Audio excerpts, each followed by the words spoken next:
இந்தியாவில் வந்து ஒரு மிக சிறந்த ஒரு சம்பவம் நடந்துச்சு சமீப நாட்களில். இப்போது தேராதூனில், உத்தரகாண்டில் வந்து பார்த்திங்கன்னா ஒரு ஒரு ஒரு ஷூ கடை இருக்குது. பாபா ஷூஸ் அப்படின்னு ஒரு ஷூ கடை. பாபா ஷூஸ் முஸ்லீமுடைய கடை. சரியா? அது வந்து பியூர் வந்து ஹிந்துயிசம், அதாவது இந்து மதத்துடைய நிறைய கோவில்கள் இருக்கக்கூடிய ஒரு பகுதி. எது? உத்தரகாண்ட்.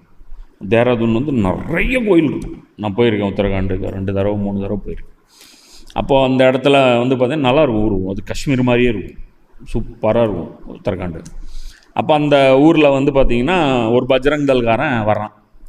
வந்துட்டு என்ன பண்ணுறான், முஸ்லீம் கடையை பார்த்து கடையை சாத்து, பேரை வச்சுருக்க பாபா ஷூன்னு வச்சுருக்கேன். அவன் சொல்கிறாரு, 50 வருஷமாக நான் இந்த பேரை தான் வச்சுருக்கேன், 50 வருஷம் பாபா ஷூன்னு தான் வச்சுருக்கேன். நீ ஏன் பாபான்னு என்ன? சாய்பாபா மட்டும்?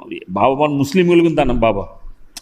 அந்த ஹிந்தியில் பார்த்தீங்கன்னா எல்லாரையுமே பாபாம்பாங்க. பாபான்னா வயசானவர்னு அர்த்தம். அந்த இன்ஜினியர் முகமது அலி மிர்சாலாம் பாபாவுக்கு எதிராக தான் பேசிகிட்டு இருப்பான். எந்த பாபாவை சொல்கிறேன்? எல்லாம் அவுலியாக்களை தான் பாபாம்மா. சரியா?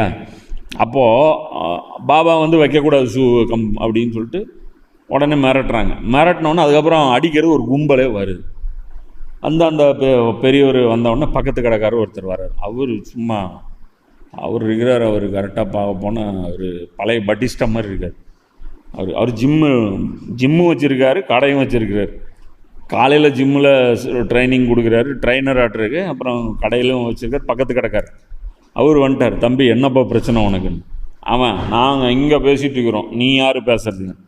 என்னடா பிரச்சனை சொல்கிறா அப்படிங்கிறாரு. அவன் சொல்கிறான், பாபான்னு பேர் வச்சுருக்காரு, இதனால் இந்து கடன் நினச்சி நிறைய பேர் இவங்ககிட்ட வாங்கிக்குவாங்க. என்னத்தை வாங்குவாங்க? ஷூவு. அவர் பாபா ஷூவும் பேக்கு விற்றுட்ருக்காரு.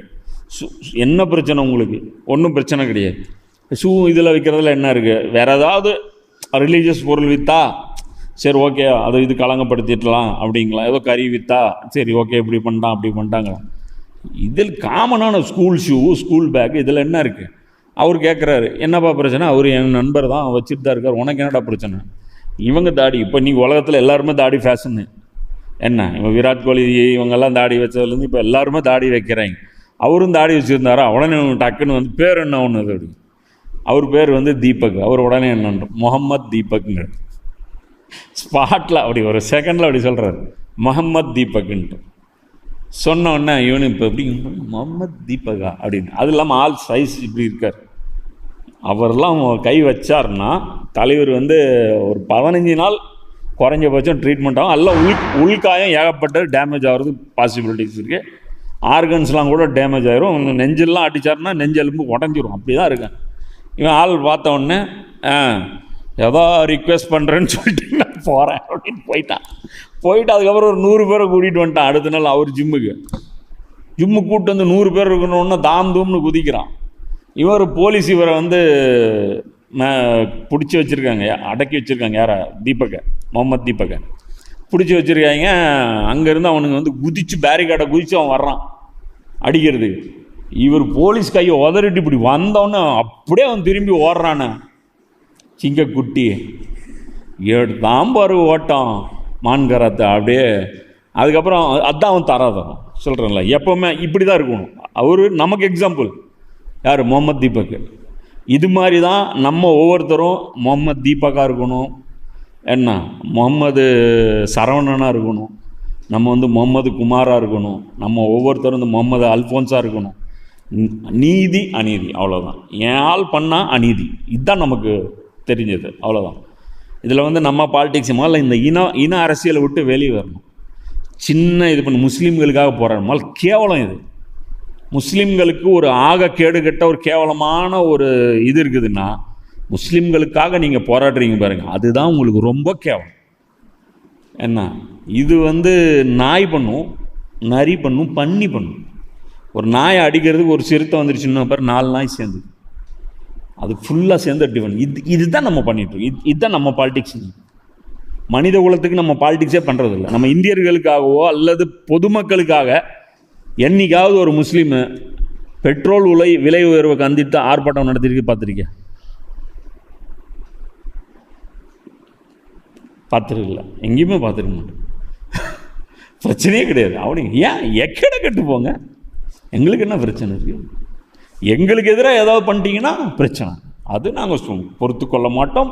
அப்போ வந்து நாங்கள் வந்து காலித் பின் வலீதுடைய வாரிசுகள் ரசூல்லா முஸ்லீம்களுக்கா போராடினாங்க, நபிசுல்லாஸ்லம் முஸ்லீம்களுக்காக போராடினாங்க. அபூஜையிலுடைய நலனுக்காக பாடுபட்டாங்க நபிசுல்லாஸ். ஃபிரௌனுடைய நலனுக்காக மூசா அலைஹிஸ்ஸலாம் பாடுபட்டாங்க. இப்படி தான் நம்முடைய ஹீரோஸ் இவங்க தான். நம்முடைய ஹீரோஸ் யார்? ஃபிரௌன் திருந்தணும், எவ்வளோ வாய்ப்பு, எவ்வளோ அக்கறை. இதுதான் நமக்கு யாரும் எதிரி கிடையாது.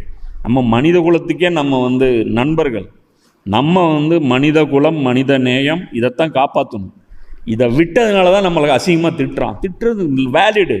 கீழே போய் நம்ம போய் ஃபேக் ஐடியில் போய் ஆயா அம்மான்னு சொல்லி நம்மால் கீழே திட்டி விட்டு வந்துடுறது, அதெல்லாம் பண்ணாதீங்க. இன்னும் இப்போ இந்த போர்க்காலம் நிறைய நியூஸ் வரும், பிடிச்சி தமிழ் பொக்கிஷம்மை திட்டுறது, ரவிக்குமார் சோமுவை திட்டுறது, ஏதோ ஒன்று இவங்க டவுனாக ஆகிறாங்க அப்படின்னு அவனா ஒருத்தன் சொன்னால் அது கேட்க கூட எங்களுக்கு விரும்புறதில்லை. ஈரானுக்கு அடி விழுந்துச்சு, அது எப்படி அடி விழுந்துச்சுன்னு சொல்லலாம்.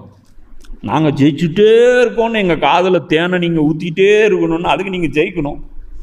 என்ன பண்ணுறது? ஈரான்கிட்ட ஏர்ஃபோர்ஸ் எங்கே இருக்குது?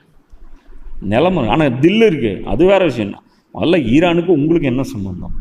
அவங்க வீரர்கள், அவங்க தனி ஜாதி. நமக்கும் அவங்களுக்கு என்ன சம்பந்தம்? நம்ம சஜிதாலேருந்து எந்திரிக்கிறதே கிடையாது. அவங்க கியாமில் இருக்கா, அவங்களுக்கு நமக்கு என்ன சம்பந்தம்? அவங்க எதிர்த்து அவங்க ஹுசேனை ஃபாலோ பண்ணுறாங்க. திடீர்னு ஈரான் சைடு ரூட் எடுத்துட்டாங்க எல்லாரும். நேற்று வரைக்கும் ஈரானுடைய அக்கீதாவை வந்து போஸ்ட்மார்ட்டம் பண்ணிகிட்டு இருந்தான். நெஞ்ச பிளந்து அவனுக்கு வந்து ஈமான் இருக்கா, அவனுக்கு இது இருக்கா, எல்லாத்தையும் பார்த்துட்டு இருந்தான். இப்போ திடீர்னு வந்து பார்த்தா அவன் நம்ம ஆள் அப்படிங்கிறான். எப்பட்றா அவனை? எப்படியோ ஒன்று, ஆனால் நம்மால் மாதிரி தான் தெரியுது அப்படின்னு சொல்லிட்டு அப்படியே ஃபிட் பண்ணிட்டான். ஜெயிக்கிறான்ல நம்மால் தானே அப்படின்ட்டு. சூப்பராக இருக்குல்ல? அது மாதிரி நல்லா பாதுகாக்கணும். இது வந்து ஃபிரௌனுடைய படிப்பினை புரிஞ்சுக்கணும். தக்கப்புரு, அநியாயம், ஜுல்மு, மக்களை அடக்கி ஆள்வது, இதுதான் இஸ்லாம் எதிர்க்கு. இதுதான் பைபிளும் எதிர்க்கு. ஏன் சப்போர்ட் பண்ணுறீங்க நெதன்யாவை? இஸ்ரேல் புனித பூமின்னு எதுவுமே கிடையாதுங்க. மக்காவே புனித பூமி கிடையாது. நபி ஸல்லல்லாஹு அலைஹி வஸல்லம் அவர்கள் வெளியே போகும்போது மக்கா புனித பூமியா? எதிரி பூமி இல்லை. மக்காவில் இருந்தவங்களை பார்த்து அல்லாஹ் என்ன சொல்கிறான்? நரகவாசிகள்னா ஹிஜ்ரத் பண்ணாதவங்கள பார்த்து.